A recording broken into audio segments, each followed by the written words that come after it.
I scroll upwards, trying to keep going, but the next picture halts me. There's Charlie, my son, smiling beside a woman, his wife, on her wedding day. I feel suffocated, my chest tightening with an unfamiliar pang, a sensation I haven't experienced in years. It's Gary here. The air seems thick, heavy, as if a storm's about to break. Kathy stands at the sink, rinsing a mug in silence, not speaking a word all morning. I stand at the counter, watching her, my chest tight. We need to talk, I say, keeping my voice firm. She doesn't turn around. About what? She asks. You know what? This situation between us is tearing us apart. She places the mug down and finally faces me, her expression unnervingly calm, making my stomach churn. Gary, it's not this. It's me. I need to live for myself for once. For yourself, I repeat, louder than intended. What about us? What about Jake, Charlie, your grandson? Her arms fold across her chest. They're adults now. They don't need me. And the baby? What does he even know about me? Nothing, I reply, my voice steady. Because you've never tried. Jake wanted to bring him over last week, but you said you were too busy. I was busy, she snaps. I'm busy doing what? Watching those ridiculous videos about freeing yourself? Listening to your friends whine about their miserable marriages? Her eyes narrow. Don't you dare blame my friends or what I watch. This is about me, Gary. I've spent my whole life being a wife, a mother, a caretaker. I don't want that anymore. I slam my hand on the counter.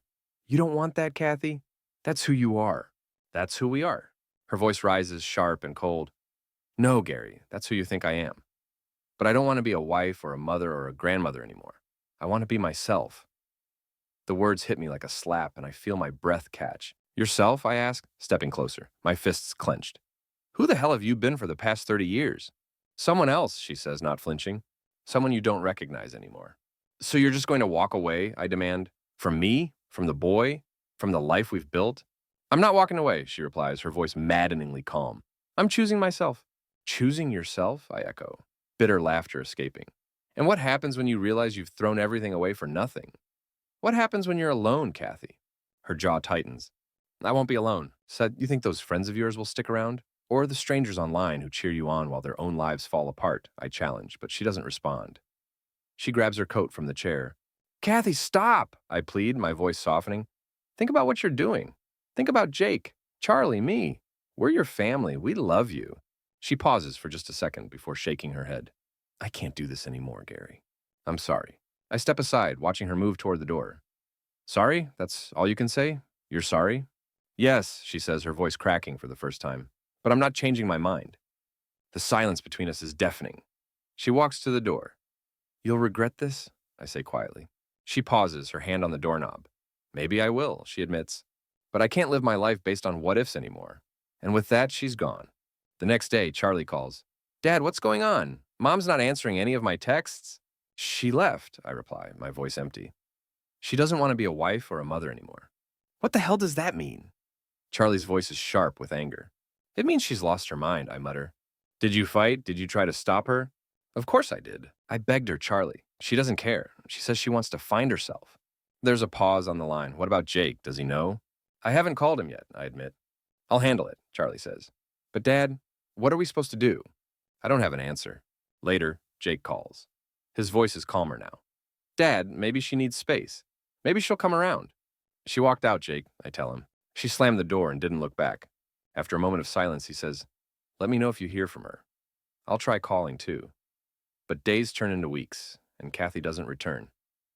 I sit alone in the empty house, her words echoing in my head like a broken record.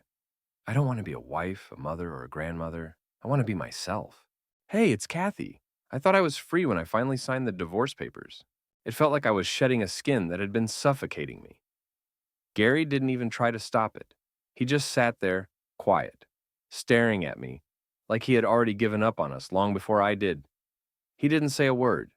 He didn't fight for me. He didn't try to make me see reason. The only thing on his face was resignation. And I thought that was it. That was the freedom I'd been waiting for. My old life with all its tired expectations was behind me. Now it was my turn to live. I would define who I was. I would be more than just a part of someone else's life. I would be me. The first few days felt like the fog had lifted. No more pretending, no more sacrificing, no more living in the shadow of Gary's needs. my son's needs, or my own need to be seen as something I was never really sure of. I had it all figured out, didn't I? I dove into the digital world head first. I needed something to show for all this. A blog. I called it Breaking the Chains. A declaration to the world. A battle cry. I needed to shout it into the void. It felt good at first, writing my thoughts, my manifestos. Each post, each word, felt like a weight being lifted. I wasn't just a wife anymore. I wasn't just a mother. I was a woman, free from the roles everyone had tried to push on me for years. In the comments, the messages, women reaching out, telling me how brave I was, how strong. They said I was an inspiration. I had become their voice, their reason to break away too. Then there was Eric. I met him online. Sure, he was younger than me, but that didn't matter. He was confident, full of life. He made me laugh.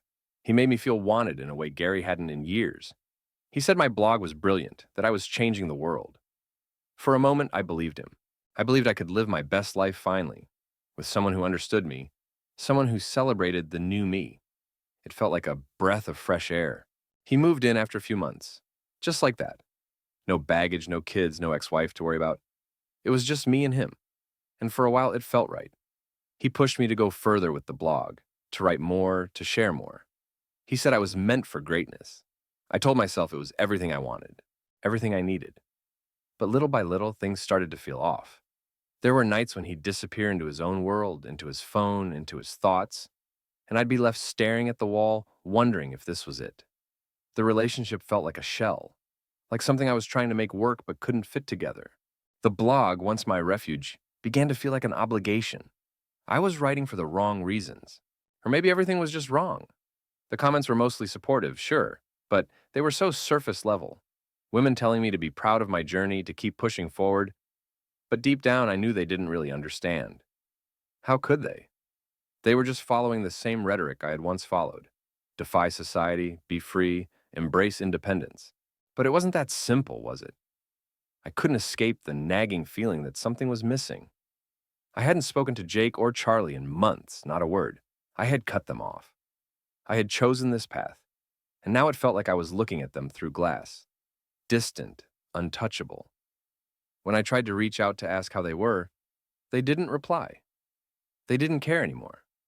I knew it was my fault, but that didn't make the loneliness hurt less. Gary had moved on. He found someone new. It should have been me. I should have been happy for him. He deserved to be happy after everything. But part of me still wished, well, I didn't know what I wished. I tried to tell myself Eric was enough, that his presence, his energy, would fill the gap I was feeling. But there was something in his eyes, something I couldn't quite place, that unsettled me. He wanted me to be this perfect picture of the woman who had freed herself. But I wasn't that woman anymore. Maybe I never was. I thought freedom would look different. I thought it would feel different. But now, in the quiet of the apartment, when Eric was out, when the screen in front of me was empty of comments and likes, I was just there. And I couldn't shake the feeling that I had lost something. Or maybe it was everything. I had severed ties with my family, cut off any possibility of repair, all because I thought I was better than them. A pioneer. A revolutionary. But why did it feel like I was the one left behind? It doesn't feel like a second chance. It feels more like the first one, but better. I never expected to find someone like Rebecca, and I sure as hell didn't think I'd get to this point after everything. The distance between Kathy and me had only grown wider. But now, I can't look back. I won't. Rebecca is different. She's vibrant, full of energy, eager to live. She doesn't carry any of the baggage Kathy did, the suffocating weight of expectations and disappointments. We laugh together. We don't just exist in silence like Kathy and I did. We talk. We connect. It's not a perfect marriage. What is? But I find myself looking forward to things again, plans, moments. For the first time in a long time, I feel alive. She's not like Kathy, but that's a relief, not a condemnation. Rebecca doesn't have any preconceived notions of who I should be. She doesn't carry the burdens of her past with her. She lets me be myself, even encourages me to keep pursuing my interests, whether it's working on a house or taking a weekend trip to the coast. There are days when I think back to the old times, when things seemed simpler, when Kathy and I were raising Jake and Charlie, when the house was full of noise and energy. But those thoughts don't come often anymore. I'm too busy with Rebecca, too happy to be stuck in the past. Then there's Charlie. He's been distant. He doesn't come around much, but I can tell he's struggling. He's an adult now, with his own life, but I can still see the young kid in him, the one who always looked for approval. I can't help but wonder if some of it's my fault. Maybe I didn't do enough for him when he was growing up. Maybe I didn't fight for Kathy. I didn't fight for our family. I let her walk away. Maybe I didn't stand my ground enough. But that was the past. Now I'm just trying to move forward. Charlie called last week. He said he was getting married soon, and he wanted to invite Kathy. He hoped that after all these years, something might be different. He said he didn't want her to miss out on seeing him get married. I could hear the hope in his voice. He didn't want her to stay a stranger to him, but he knew how it would go. It took a lot of courage to ask. He wanted to make things right. He wanted her to be part of his life, even if she hadn't been for so long. I told him, "Son, you have to give it a shot. She's your mother, but don't expect much.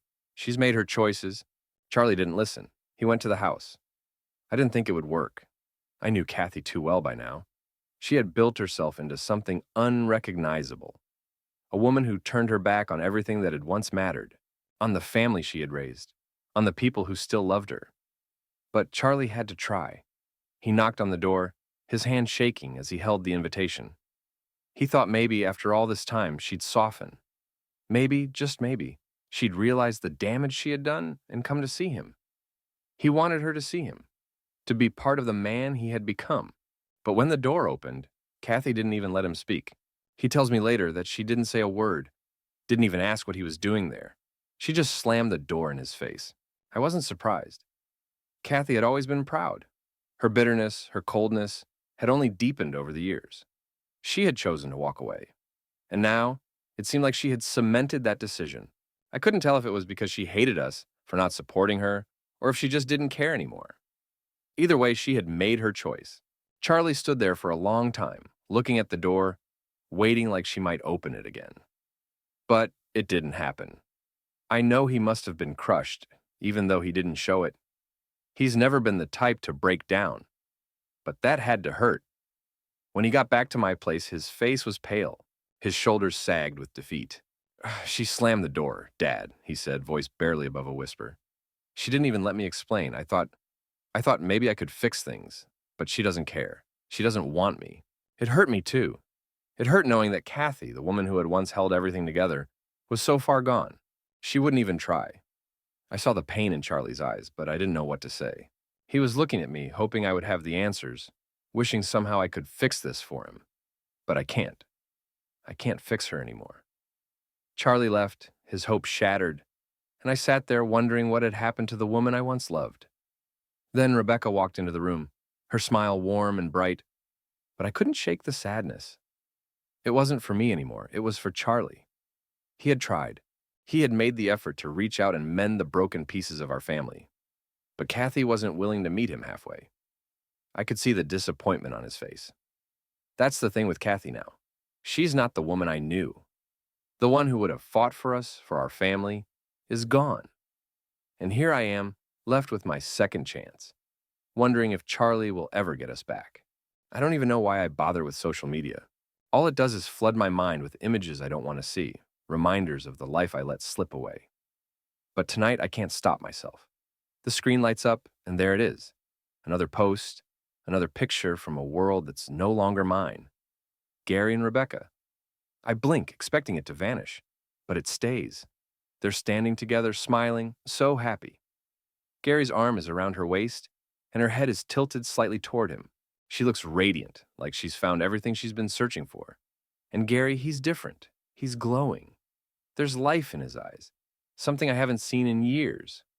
Something I thought I would be the one to bring back. I try not to look, telling myself it doesn't matter, but it does. It really does. I swipe up, trying to keep going, but the next photo freezes me. It's Charlie, my son. He's smiling too, standing beside a woman, his wife. It's her wedding day. And I can't breathe. There's a pang in my chest. a tightness I haven't felt in years. I want to scream. He's wearing that ridiculous grin of his, the one he always wore when he was little, proud of some silly thing he'd done that day. I've missed so many of those moments. But that's not what twists my stomach. He came to invite me. He really came. I can feel my pulse pounding in my ears, a dull ache spreading across my chest. I swallow hard, but the lump in my throat won't go away. The pictures blur in front of me as the truth sinks in. He didn't just give up on me. He tried. He wanted me there at his wedding, and I slammed the door. I closed my eyes, letting the darkness swallow me for just a moment. I breathe through the pain, but the regret hits like a wave, too powerful to ignore. It crashes over me, and I'm left drowning in it. What the hell have I done? The last few years, the choices I've made, they weren't worth it. I told myself I was finally free, that this was who I was meant to be, no one to answer to, no one's expectations hanging over me. But now it's clear, I'm not free, I'm alone, completely alone.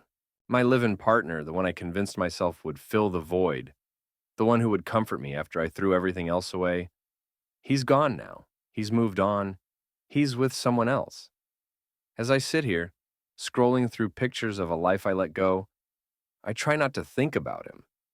It's easier to ignore the truth, easier to pretend the world I built for myself, this fake reality I've clung to, is enough. But it's not. It's empty.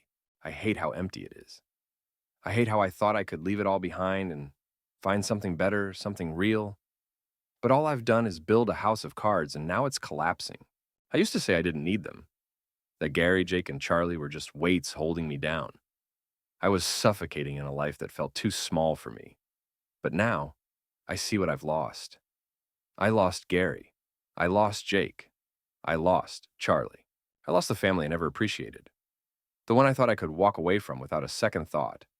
And the worst part is that I spent all this time telling myself I made the right choice.